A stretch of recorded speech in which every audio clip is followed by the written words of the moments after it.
Seedance 2.0 just came out, and it's the first AI tool that can make anime that actually looks good. I've been testing it for the past week, and I've been able to create full anime scenes in less than 15 minutes. Just take a look at this.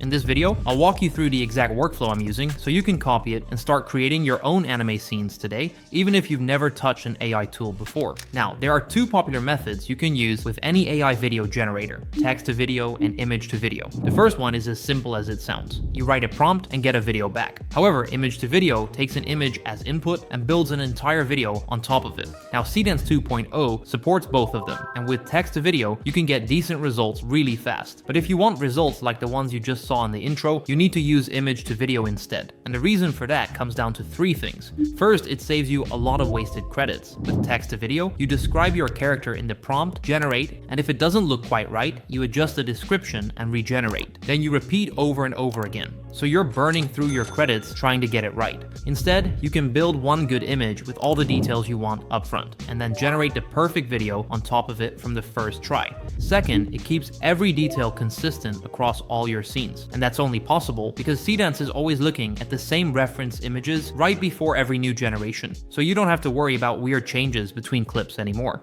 And third, it gives you full control before you even hit generate. If something about your character or location doesn't look right, you can simply edit the reference image first, and the final video will match exactly that. So this is exactly why we always want to use references for our anime generation. But before we can actually use them, we first need to build them. For this, I found one simple method that does wonders every time. So let me show you the only two steps you actually need to make this work. First, you want to describe your character or location in plain natural language, exactly like you'd explain it to a friend. This is where you include all the details you want the AI to add to the video: how the character looks, what the environment feels like, or anything else that matters for the final result. But you do not need to worry about making it sound like a polished AI prompt. Just write it the way it comes to you. This is exactly what I wrote for my character. Now, once you have that rough description, the second step is to take it into Claude and ask it to rewrite everything into a proper prompt for the exact model you're using. And in our case, that's going to be Nano Banana Pro, because right now it's one of the best image models. Claude is really good for this task because it understands how these models work and how to structure the prompt to get the best possible result. So here's the prompt it gave me back for my character. Now let's actually test it inside Nano Banana Pro. For this, I'm going to use Higgsfield because it gives me access to all the models we need for this workflow, including Seedance 2.0. So if you want to follow the same process, I'll leave a link in the description below. Once you're inside, go to the image section and click on Create Image. From here, select Nano Banana Pro as the model and paste in the prompt Claude gave you. Then just click generate and wait, and here's the result we get back. Honestly, there's nothing I can really complain about. The character has all the details I asked for, and it genuinely looks like anime. The Ghibli style feels spot on, and it even has that soft, hand-painted look. Because this is the image Seedance will use as the reference every single time, it's worth getting it exactly how you want before moving on. Now let's do the exact same thing for the locations. The first one is going to be a mountain lake at dawn. So again, I'll write out all the details I want in normal language, paste that into Claude, and let it turn everything into a polished prompt. Once I have that, I go back to Higgsfield, select Nano Banana Pro, and generate the image. Look at this, it looks beautiful. The transparency of the water came out so well that you can actually see the stones underneath it. I really like how this turned out, so now I'll move on to create the second location for our anime. This one is going to be a lakeside cabin, and again, I use the exact same process as before. And here's the image we get back. It looks warm and cozy, which is exactly the feeling I want this anime to have. And with that, we now have all three reference images ready. However, if you don't pay close attention to the next step, you can very easily waste all the work we've done so far. And that's because the reference images alone won't get you amazing results. To get those, you need to know how to properly write prompts inside Seedance. And because this model is quite different from any AI we've seen so far, I'm going to show you my my personal prompting framework. It's called Macall, and it's fully customized for the new Seedance 2.0. So if you want to follow along with the tutorial and test it yourself, I'll leave a link to Higgsfield in the description below. Alright, so the Macall framework is made up of 5 different elements. The M stands for multi-shot, and this is easily the most important one. That's because Seedance 2.0 only takes a single prompt per generation.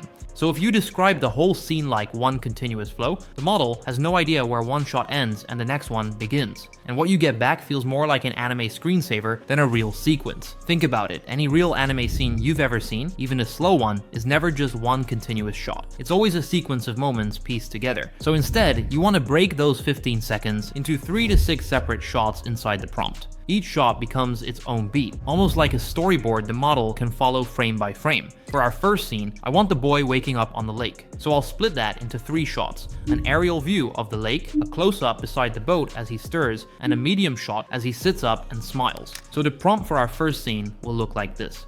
Now, inside every shot, you also need to say exactly what the character is doing. And this is where some people really mess it up. They describe the setting in perfect detail, but barely mention what's actually happening in the frame. So Seedance either keeps the character completely still or invents something random, and you don't want either of those. That's why the A in Macall stands for action. For shot 2, that's the boy lying asleep inside the boat. Then he slowly stirs, opens his eyes, and squints into the soft morning light. Every verb there is a cue for the model, and the more specific you are, the less room Seedance has to guess. Now take a look at this line in shot 1. Camera slowly descends toward the boat, sunbeams sparkling on the water. This is exactly the C from our framework. It's the camera movement, and this is what makes good-looking anime actually become cinematic. So for our first shot, I want that aerial view slowly descending toward the rowboat. For the second, a low-angle close shot beside the boat, and for the third, a medium shot that holds on the character as he sits up. So I'll get 3 different angles across 15 seconds, and that alone already makes the entire sequence feel more dynamic. But now we get to one of the most underused parts of the entire framework, audio. You see, even some so-called experts complicate this a lot with sound overs. But Seedance 2.0 can actually generate audio directly inside the clip. That's what the second A stands for, audio. And for anime, sound is just as important as the visuals. If you don't believe me, try to watch an anime on mute and you'll quickly realize it's not the same anymore. So at the bottom of our prompt, I'll add a separate audio section and list exactly what I want to hear. For our first scene, that's gentle water lapping, distant bird calls, and a few more. The key is to tie the sound to specific moments in the shot, not just describe vague background noise. Now the last letter in the framework is L, which stands for lighting. Ghibli-style scenes depend heavily on lighting because that's where so much of the mood comes from. But when you describe it properly, the model locks into that exact palette and holds it across every frame. So for our opening shot, I'm going to layer it in clear with a golden dawn sky and sunbeams sparkling on the water. And if you want to get the best results, you want to add this lighting note to every shot from your scene. Now here's the part that makes the whole framework click. When you stack all 5 letters together, you end up with a prompt that tells Seedance exactly how to stage the scene, move the camera, direct the character, paint the frame, and score this sound. Once you put together all 5 elements of the MACAL framework, you'll get a prompt that looks like this. So now I'll go to Higgsfield inside the video sections and select the Seedance 2.0 model. Next, I'll click on Upload Media to add the reference images I've created previously. But before you do that, make sure your reference is eligible. This is a safety feature from Seedance that makes sure you don't upload the wrong kind of content. So let's upload the character image and the location one. Then I'll set the duration to 15 seconds, paste in the prompt, and hit generate.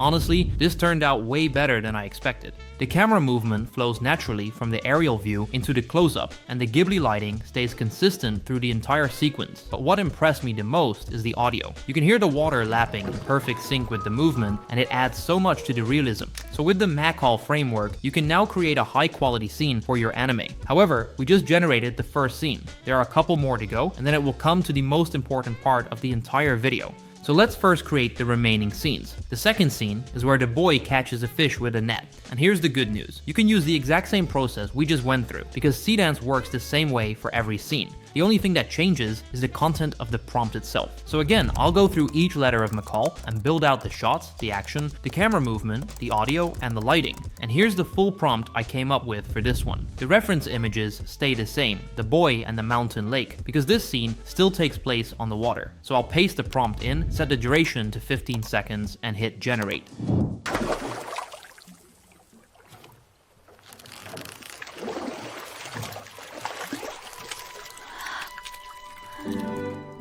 In my opinion, the result is really solid, and what I like best is his expression when he caught the fish. But now let's get to the third scene. This is where the boy rows back to shore and walks up to his cabin. And here's the one key change from before. Because this scene now includes the cabin, I'll also add the second location image as reference. So we go from 2 reference images to 3, and Seedance will use all of them to keep everything consistent with what we've already built. Then it's the same exact process. Write out the Macall prompt, paste it in, and hit generate. Here's the prompt for this scene.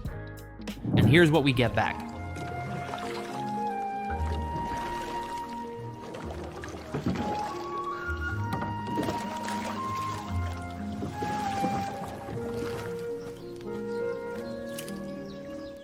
Honestly, this one turned out even better than the first scene we generated. The motion feels completely natural, and the Ghibli style still holds up beautifully across every shot. And the last scene is the grilling scene, where the boy cooks the fish over the fire. For this one, there's another small change. Since the action now happens back at the cabin, and the lake isn't in frame anymore, I'll remove the first location image from the reference list, so the final setup uses just the boy and the cabin references. And here's the prompt I built for this scene. Same process again, set the duration, paste in the prompt, and hit generate. Take a look at it.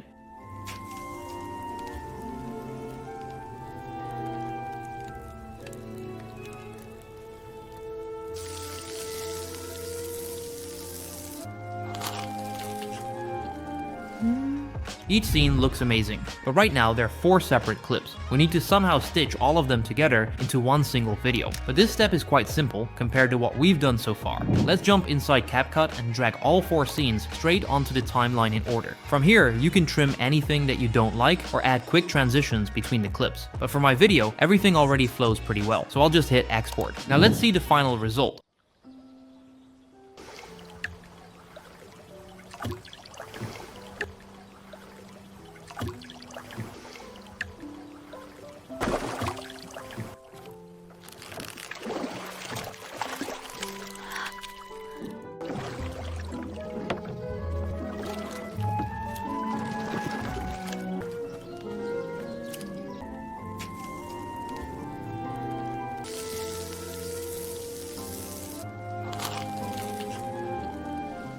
In my opinion, this is genuinely one of the most impressive AI anime videos I've seen in the last period. The style holds throughout the scenes, the motion feels natural, and it actually looks like a Studio Ghibli short. But all of that is thanks to the new Seedance 2.0. So if you want to start creating your own AI anime, sign into Higgsfield with the link in the description and get full access to Seedance, Nano Banana Pro, and all the features we've used today. Thanks for watching, and see you in the next one.